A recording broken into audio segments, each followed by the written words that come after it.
Shalom saudara-saudara, damai di hati. Puji Tuhan meskipun cuaca hujan, tapi lumayan banyak yang hadir di rumah Tuhan sore hari ini. Dan itu tandanya semua yang hadir adalah orang-orang Kristen yang memiliki militansi, sehingga hujan pun tidak menjadi penghalang. Walaupun tentu kita cari-cari momentum ya, saat hujan agak reda baru kita jalan.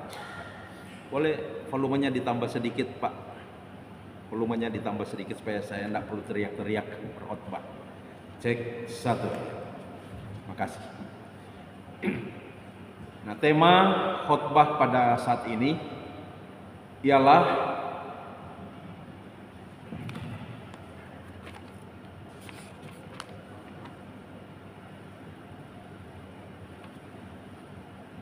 pilihlah kehidupan supaya engkau hidup, baik engkau maupun keturunan. Jemaat yang dikasihi Tuhan, hidup sering memperhadapkan kepada kita banyak pilihan. Ada pilihan-pilihan yang mudah sehingga kita dapat cepat menentukan pilihan. Ada juga pilihan-pilihan yang sulit sehingga memperhadapkan kepada kita suatu dilematis. Kita mengalami keadaan yang dilematis untuk menentukan pilihan saking sulitnya pilihan itu. Untuk keadaan-keadaan seperti itu tentu kita membutuhkan hikmat. Kita perlu meminta hikmat dari Tuhan agar supaya kita tidak salah menentukan pilihan. Berbicara tentang pilihan, teks firman yang kita baca tadi juga adalah merupakan pidato Musa, pemimpin Israel, yang di dalam pidato itu Musa mengajukan dua pilihan kepada umat Israel. Ceritanya bahwa umat Israel ini mereka telah berada di perbatasan tanah Kanaan.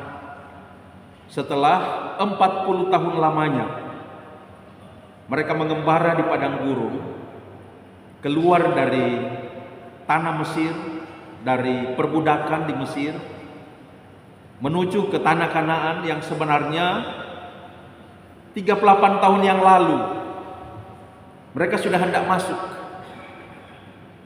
Karena perjalanan santai-santai dengan jalan kaki dari Mesir menuju ke tanah Kanaan itu hanya butuh paling lama 2 tahun, paling cepat 1 tahun.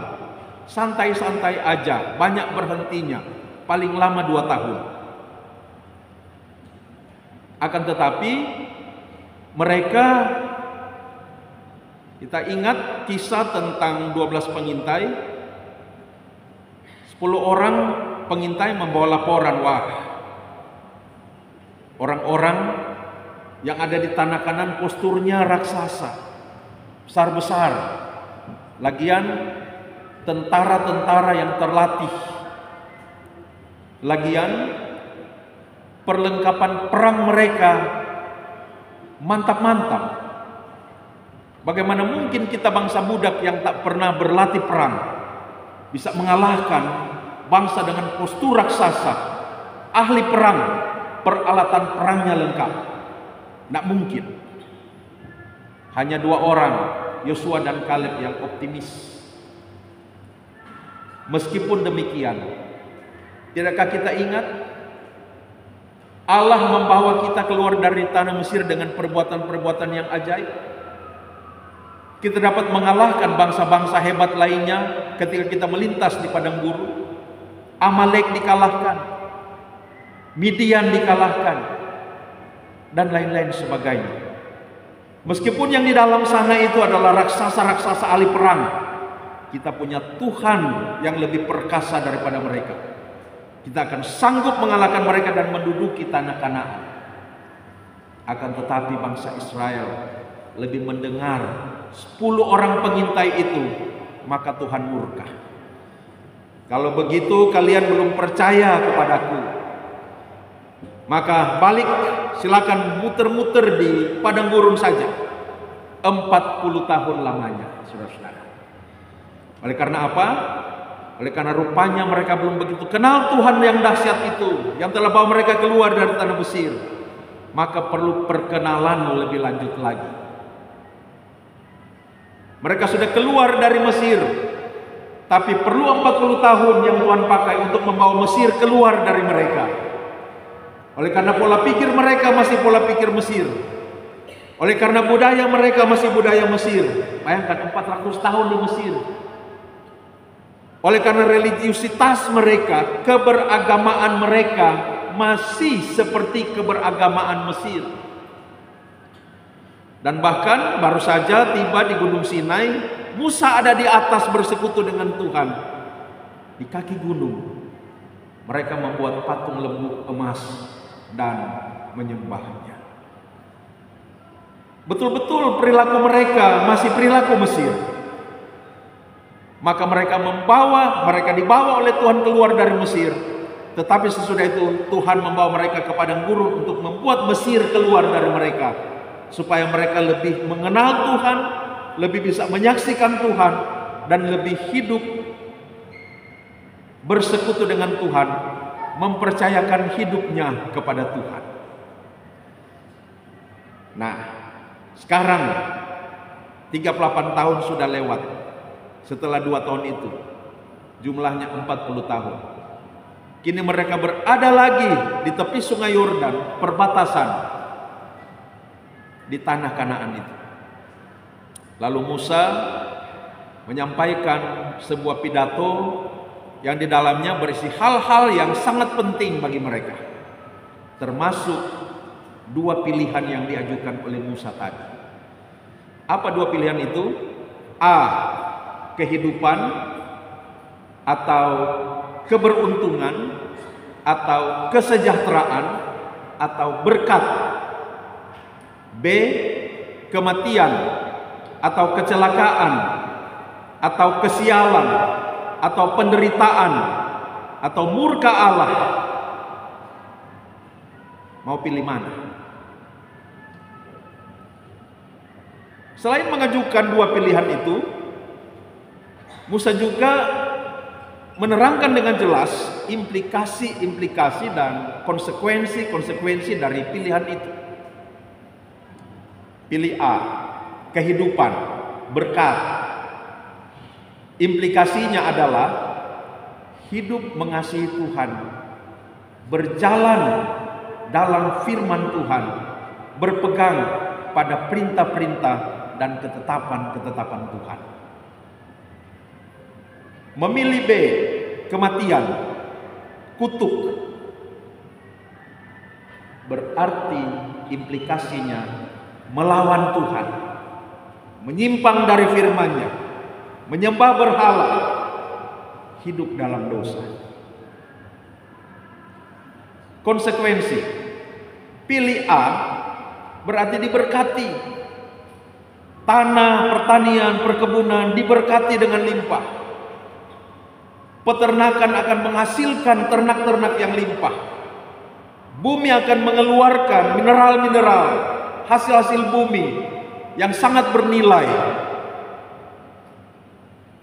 Umur panjang, kesehatan, kebahagiaan, dan berkat-berkat lainnya. Pilih B, kematian, kutuk. Konsekuensinya dimurkai oleh Tuhan, penderitaan, kehancuran, kebinasaan, dan bahkan kebinasaan kekal. Selain mengajukan 2 pilihan dengan implikasi dan konsekuensi dari masing-masing pilihan, Musa juga memberikan arahan, himbauan. Pilihlah kehidupan. Dan bahkan himbauan yang sangat tegas. Pilihlah kehidupan. Hiduplah mengasihi Tuhan. berjalan dalam firman-Nya. Bukan hanya sekedar himbauan, akan tetapi juga perintah. Perintah yang tegas. Pada hari ini kuperintahkan kalian untuk memilih kehidupan dengan mengasihi Tuhan Allahmu dan hidup di jalannya, berpegang pada ketetapan dan perintah-perintahnya. Bukan hanya himbauan, bukan hanya perintah, tetapi juga desakan. Perhatikan frase pada hari ini yang sampai 5 kali disampaikan Musa kepada umat Israel, tercatat dalam teks yang kita baca tadi. Sampai 5 kali pada hari ini. Hari ini pilihlah kehidupan, pilihlah berkat, pilihlah kehidupan yang mengasihi Tuhan. Sampai 5 kali, saudara-saudara. Saudara-saudara, sebenarnya pilihan ini jelas ya, sangat jelas, dan bukan pilihan yang sulit, bukan pilihan yang dilematik. Pilihannya jelas sekali, dan saya kira orang yang waras tidak perlu disuruh mau pilih apa. Otomatis dengan sendirinya akan pilih kehidupan tanpa disuruh, tanpa dihimbau. Sebab siapa yang mau kematian, kehancuran, kebinasaan, murka Allah, siapa yang mau? Jadi pilihannya beserta dengan implikasi dan konsekuensinya sangat jelas, sangat mudah. Tidak sulit untuk memilih, tidak perlu dihimbau, tidak perlu diperintahkan. Sendiri pasti bisa menjatuhkan pilihan pada pilihan yang benar. Tapi mengapa Musa harus menghimbau, mengarahkan untuk memilih kehidupan? Mengapa Musa perlu memberi perintah untuk memilih kehidupan? Mengapa Musa perlu mendesak-desak sampai 5 kali katakan hari ini pilih kehidupan, hidup mengasihi Tuhan? Mengapa, saudara-saudara? Yaitu karena ada pengalaman berkali-kali umat Israel ini meninggalkan Tuhan. Karena bangsa Israel ini adalah bangsa yang tegar tengkuk, hatinya keras. Mereka sudah melihat dengan jelas Tuhan Allah yang perkasa, yang keberkasaannya melebihi Allah-Allah lain yang disembah oleh bangsa-bangsa kafir yang ada di sekitar mereka. Mata mereka sudah menyaksikan dengan jelas kuasa dan keajaiban Tuhan yang berlaku atas mereka. Mereka melihat dengan jelas 10 tulah yang sangat tidak masuk akal, sehingga mau tidak mau Firaun dan resimnya harus mengizinkan mereka keluar dari tanah Mesir. Dengan mata mereka, mereka sudah melihat kedahsyatan kuasa Allah yang membuat air laut Teberau terbelah menjadi 2. Tiang awan di siang hari, di tengah-tengah padang gurun yang sangat panas. Tak akan ada manusia yang bisa bertahan hidup di padang gurun yang sangat panas. Ada tiang awan yang Tuhan kirimkan, yang memberi kepada mereka perteduhan ajaib. Di malam hari padang gurun begitu dingin menggigil, tidak akan ada yang bertahan, satupun manusia. Tuhan kirimkan tiang api setiap malam ada selama 40 tahun, yang memberikan kehangatan, yang memberikan terang. Tidak ada yang bisa bertahan hidup, survive. Mau makan apa di padang gurun, tidak ada makanan. Tiap pagi Tuhan memberikan roti mana, petang hari Tuhan berikan burung puyuh. Bahkan pernah dikatakan kasut mereka tidak pernah rusak, pakaian mereka tidak pernah usang. Ajaib. Sudah jelas di mata mereka bagaimana Tuhan yang kuasanya sedemikian ajaib dan perkasa menyelamatkan mereka dari perbudakan, memelihara mereka di padang gurun, termasuk air yang keluar dari batu, dari bebatuan, gunung batu. Akan tetapi sayang sekali, Mereka sering kali meninggalkan Tuhan. Dan sekarang mereka hendak memasuki tanah Kanaan. Di tanah Kanaan itu ada bangsa-bangsa yang menyembah berhala, yang hidup dalam kefasikan, hidup di dalam dosa. Bahkan mereka hidup sendiri pun di padang gurun tanpa bercampur dengan bangsa-bangsa lain. Mereka sering meninggalkan Tuhan. Apalagi nanti kalau sudah hidup bertetangga dengan bangsa-bangsa kafir yang tidak mengenal Allah, yang hidup dalam kefasikan dan dosa, akan lebih berbahaya lagi. Maka Musa memberikan kedua pilihan ini, memberikan himbauan, memberikan perintah, dan bahkan desakan hari ini juga. Pilihlah kehidupan dengan hidup mengasihi Tuhan, hidup di jalan Tuhan, berpegang teguh pada perintah dan ketetapan-ketetapannya, supaya engkau hidup dan keturunanmu diberkati oleh Tuhan.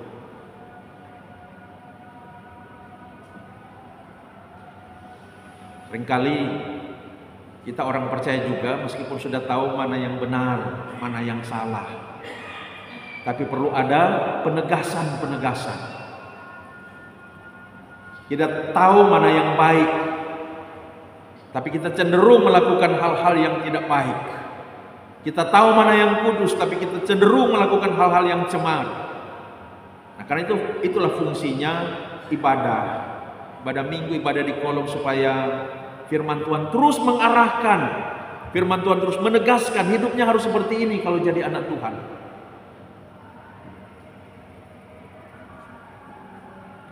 Dan saudara-saudara jemaat yang saya kasihi dalam Tuhan kita Yesus Kristus, pertanyaan sekarang, apakah ketika pilihan yang jelas dengan implikasi-implikasi dan konsekuensi-konsekuensi yang jelas itu telah membuat umat Israel memilih kehidupan? Kita lihat sejenak sejarah bangsa Israel ini. Yesus mereka tolak, bahkan mereka bunuh, salibkan. Sebelumnya mereka dibuang ke negeri Babel, diasingkan oleh Tuhan, menderita dalam pembuangan. Israel Selatan dibuang ke Babilonia, Israel Utara dibuang ke Asyur. Hidup dalam pengasingan dengan penderitaan yang luar biasa. Israel Utara dari Asyur tidak pernah ada catatan sejarah mereka pulang. Israel Selatan dibuang ke Babilonia selama 70 tahun, baru Tuhan izinkan pulang. Mengapa? Karena walaupun pilihannya jelas, implikasi dan konsekuensinya jelas, mereka tetap memilih kematian, saudara-saudara. Ini aneh kan? Ini aneh sekali. Mereka pilih kematian. Mereka pilih hidup di dalam dosa. Mereka pilih kehancuran. Mereka pilih kebinasaan. Aneh. Mengapa, saudara-saudara? Jawabnya ialah karena sejak manusia jatuh di dalam dosa, dosa telah menguasai eksistensi kehidupan manusia. Dosa memperbudak manusia sehingga manusia melayani dosa, dan dia tidak bisa keluar dari perbudakan kuasa dosa itu. Itu jawabannya. Prinsip itu boleh kita lihat antara lain di dalam Roma pasal 7 ayat 13 sampai 26. Coba kita baca ayat 19 dan 24 saja dari Roma pasal 7 itu.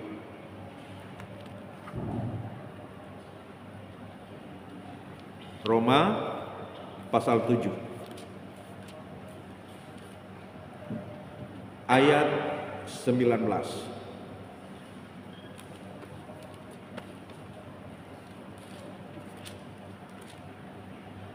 Roma 7 ayat 19 kita baca sama-sama. 2, 3. Sebab bukan apa yang aku kehendaki, yaitu yang baik, yang aku lakukan, melainkan apa yang tidak aku kehendaki, yaitu yang jahat, yang aku lakukan. Ayat 24. Sama-sama lagi. 2, 3. Aku manusia celaka. Siapa yang akan melepaskan aku dari tubuh maut ini? Sejak manusia jatuh di dalam dosa, dosa berkuasa atasnya, dan manusia tidak dapat melepaskan diri darinya. Sehingga hidup manusia itu diabdikan untuk dosa, diabdikan untuk iblis. Tidak ada lagi kemampuan dari manusia untuk melepaskan diri dari dosa. Dosa memakai tubuh manusia untuk melayani kepentingan setan. Tubuh kita abdikan untuk dosa. Karena apa? Secara rohani ketika manusia jatuh ke dalam dosa, terpisah dengan Allah, dan kerohanian manusia dirusak oleh dosa. Kalau dalam teologi Kristen, ini masuk dalam pokok ajaran yang namanya total depravity, kerusakan total. Karena itu Paulus berkata, aku tahu yang baik, aku menghendaki yang baik, tapi yang aku lakukan heran, bukan yang baik.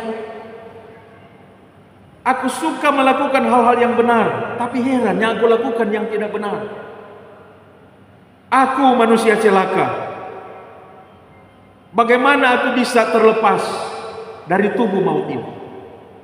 Ini jadi pergumulan semua manusia, saudara-saudara, termasuk umat Israel. Sehingga meskipun pilihannya sudah jelas, orang yang waras pasti pilih kehidupan bukan kematian, tapi yang dipilih kematian.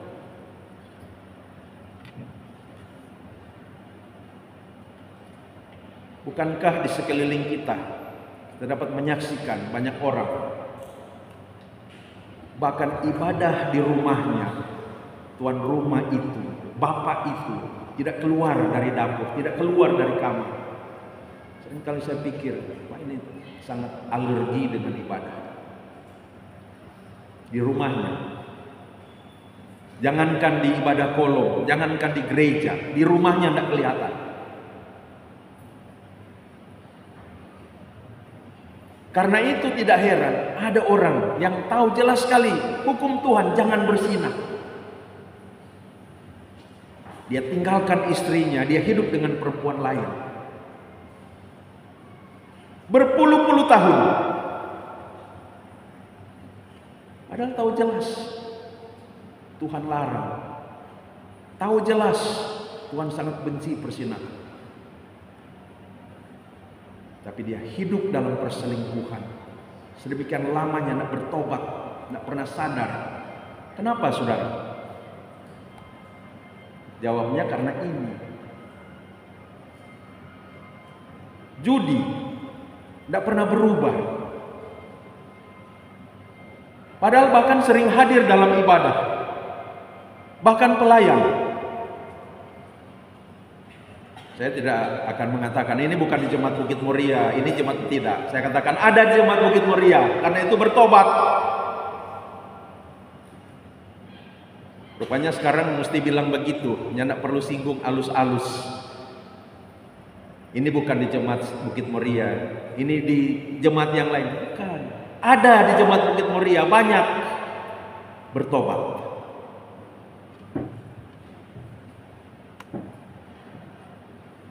Mengapa? Karena dosa sudah menguasai hati dan pikiran segenap eksistensi kehidupan manusia. Maka pertanyaan Paulus, bagaimana aku bisa berubah? Bagaimana aku bisa terlepas dari tubuh maut ini? Coba kita baca ayat 25. Ayat 25. 2, 3. Syukur kepada Allah melalui Yesus Kristus Tuhan kita. Hanya oleh anugerah Kristus kita dapat terlepas dari kuasa dosa. Maka kalau ada orang yang hidupnya makin hari makin diubahkan, sadar bertobat, makin hari makin diubahkan, itu karena anugerah Kristus, itu bukan karena kebaikanmu, itu bukan karena kekuatanmu, itu bukan karena kemampuanmu keluar dari kuasa dosa.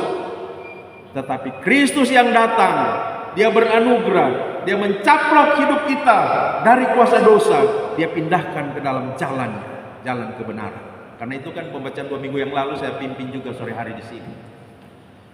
Berbahagialah orang yang tidak berjalan menurut nasihat orang fasik, yang tidak berdiri di jalan orang berdosa, dan tidak duduk bersama dengan para pencemooh.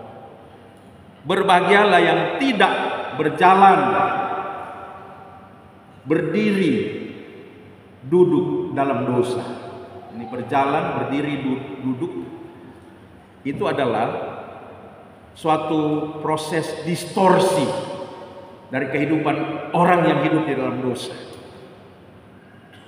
Sudah ada jalan kebenaran yang dinyatakan oleh Yesus, dan karena itu Yesus jelas-jelas mengatakan, akulah jalan dan kebenaran dan hidup. Tidak ada yang sampai kepada Bapa kalau tidak melalui aku.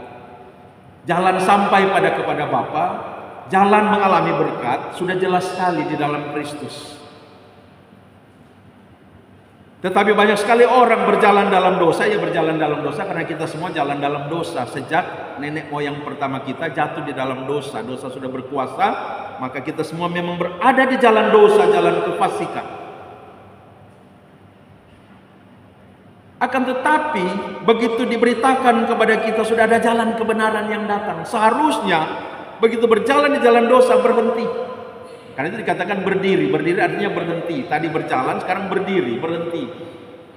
Tetapi berdiri berhenti bukan untuk berbelok dan pindah ke jalan yang benar, malah duduk, saudara-saudara. Duduk artinya jadi nyaman di situ, jadi nyaman di dalam dosa, jadi makin tidak bisa keluar dari dosa. Ya, karena dosa berkuasa, saudara-saudara. Kan itu jangan heran tidak ada perubahan, tidak pernah balik ke istrinya, tidak pernah tinggalkan perjudian, perselingkuhan, persinahan, tidak pernah tinggalkan dosa-dosa. Tidak ada perubahan. Kenapa? Tuhan belum beranugerah. Ya mungkin memang Tuhan tidak akan beranugerah. Tapi kalau ada suara Tuhan yang datang, sama seperti yang dikatakan oleh Ibrani 4 ayat 7. Sama juga yang dikatakan pembacaan kita tadi. Pada hari ini, apabila engkau mendengarkan suaranya, jangan mengeraskan hatimu, bertobat, supaya jangan kebinasaan engkau jumpai, kehancuran engkau alami, bahkan penderitaan kekal merenggut kehidupan. Saudara, tentu kita tahu berita tentang kebakaran yang terjadi di Los Angeles, Amerika. Api datang dari hutan di belakang Los Angeles, di belakang Hollywood. Hutannya terbakar oleh karena suhu yang sangat panas. Lagian mungkin ada, di video kita lihat ada api keluar dari tanah, mungkin itu gas. Gas ya, karena ada lidah api kecil saja, namanya gas, dia jadi api yang sangat besar. Di video kita dapat melihat ada api yang seperti turun dari awan. Entah itu gas yang naik ke atas lalu kemudian jadi api lalu kemudian turun lagi, atau memang turun dari langit. Saya tidak tahu. Sampai hari ini kebakaran itu masih terjadi. Sejumlah orang tewas, hampir 10.000 bangunan lenyap dilahap oleh api. Lalu sejumlah orang mengaitkan peristiwa itu dengan acara bergengsi level internasional yang dilakukan di Los Angeles itu 2 hari sebelumnya, yang namanya Golden Globes, di mana di dalam acara itu para artis, para pejabat, orang-orang berduit yang hadir di acara itu menghina dan mengejek Yesus. Diberikan polling pilihan, semua orang pilih artis. Yesus nol. Mereka ketawain, saudara-saudara. Maka sejumlah orang mengatakan, saya juga setuju. Allah menegur mereka. Dan peristiwa itu menjadi edukasi bagi manusia di dunia. Peristiwa itu, dan saya yakin juga peristiwa COVID-19 membawa pesan Ibrani 4 ayat 7 tadi. Pada hari ini jika engkau mendengarkan suaranya. Pesan dari Ulangan 30 ayat 11 sampai 20 tadi. Pada hari ini jika engkau mendengarkan suaranya, pilihlah kehidupan. Bertobatlah, datang kepada Tuhan. Ini adalah anugerah. Jangan keraskan hati. Hanya oleh anugerah Kristuslah maka kita dapat dilepaskan dari kuasa dosa. Tanpa anugerah Kristus tidak ada satupun manusia yang bisa terlepas dari kuasa dosa.